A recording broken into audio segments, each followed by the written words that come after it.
Welcome to my channel, Balance Sheets Matter. In this video, I'm going to do an analysis on eBay stock. Okay, so here I'm on Guru Focus, and let's just look at a few of the top metrics here. The first thing to look at is the PE is 18. That may seem a little bit high, but their forward PE is only 10, so this is quite low.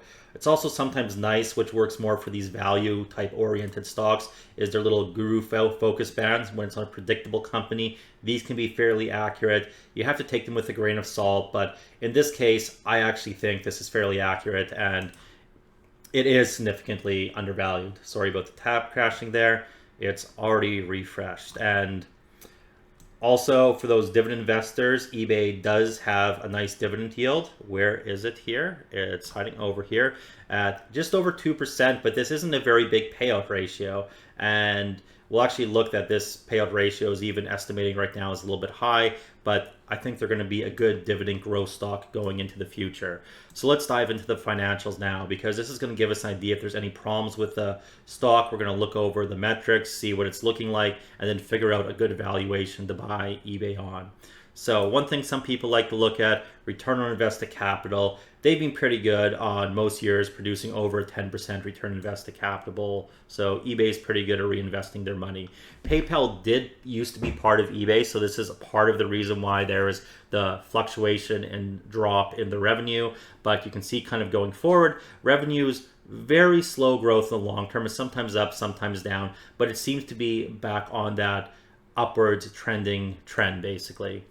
And we can see at the operating margins here, it's usually sometimes in the low 20s, sometimes in the high, sometimes in the mid.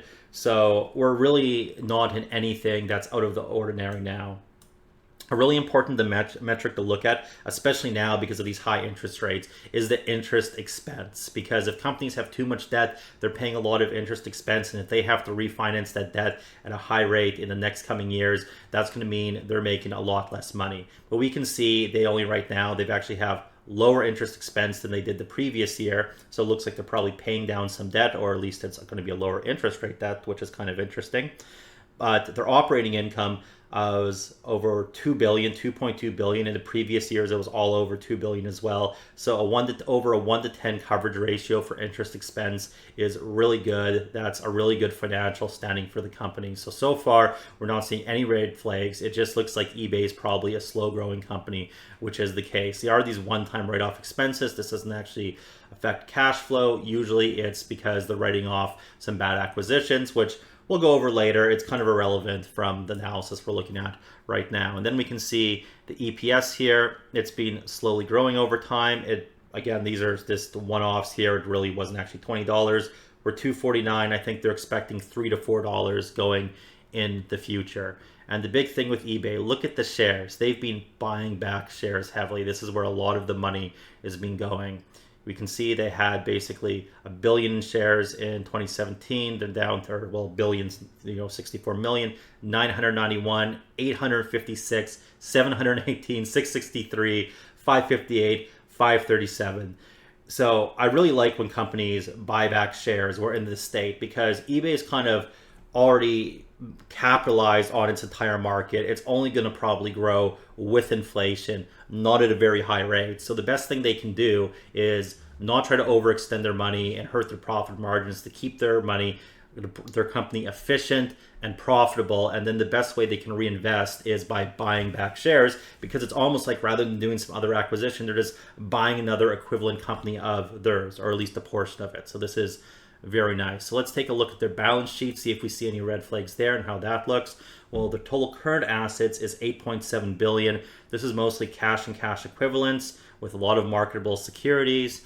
And the total current liabilities is only 3.5 billion. So this is a really good current ratio. The current ratio is the current assets over the current liabilities, because the current liabilities are debts that hypothetically have to be paid within a year. So they can do this 2 times over. They have more cash than they need to pay off all their current liabilities. So this is eBay's in really good financial shape.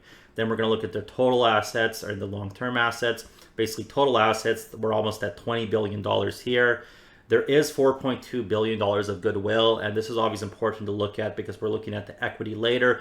Goodwill isn't really real. It isn't really tangible. I like to kind of factor this out for some analysis there. And we can see, well, their total liabilities are just under 15 billion, and they have total equity of 5.2, almost 5.3 billion. When we subtract that goodwill, they're sitting at about maybe 1.1 billion equity, which is nice. Now let's look at the cash flow statement and see what they're doing with their cash. So you can see they have pretty consistent cash flow from operations, which is pretty good.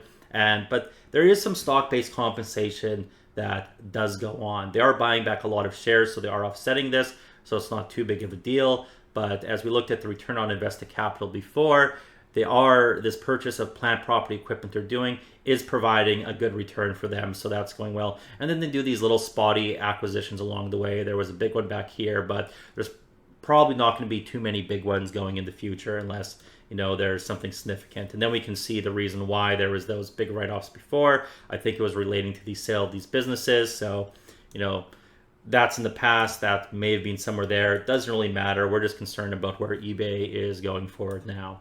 And then now let's look at the repurchase of stock. There is a little bit of issuance of stock for some reason, but you can see they buy back a lot of shares. Like the company must have had a lot of cash, probably from some of these sale of the businesses, and then they repurchased a shitload of stock. And this is where a lot of the money goes in, and I like when they do this because the company is very profitable. They're not trying to overgrow themselves. They're just reinvesting in their business, basically. So whatever that business is returning and what's a good valuation, when they buy back shares, they're basically purchasing another company that's like them, that is them, and that is going to higher EPS for you as their share count shrinks, as we saw before. Also on the dividends, they did start doing a dividend in 2019 because this is more becoming a value stock, and where that cash flow from dividends is very, very slowly increasing.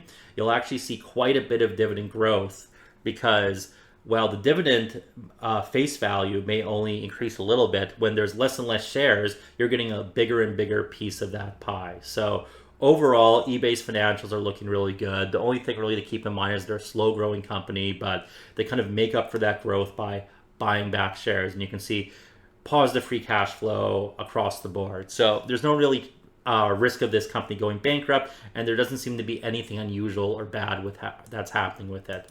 So now we just really need to figure out, well, what's a good valuation to do? And I always like to do this kind of on a relative valuation front. So I go to the interactive chart here. This is just the price. You can see we're on a pretty big dip after this really big rip up here.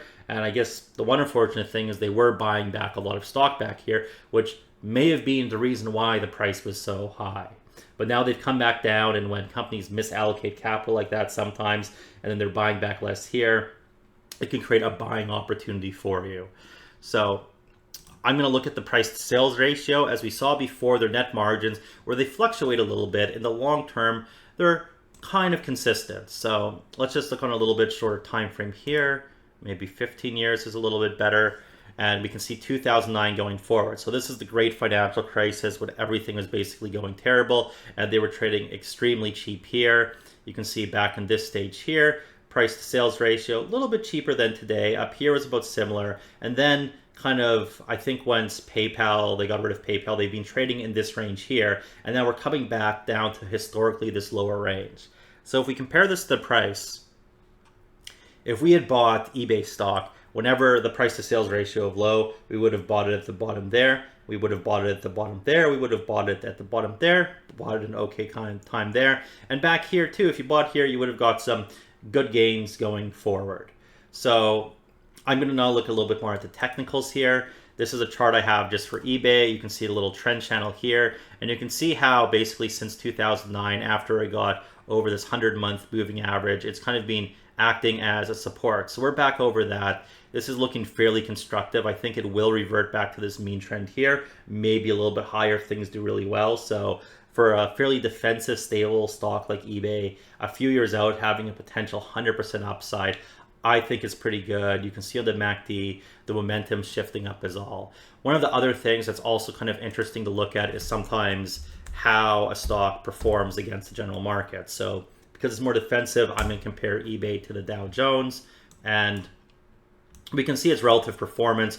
It's been outperforming over the long term. Since about this time here, it's been performing in line. So it looks like maybe we're at a little bit of the lower range. Could things get worse? Things could always get worse. You can never predict the future.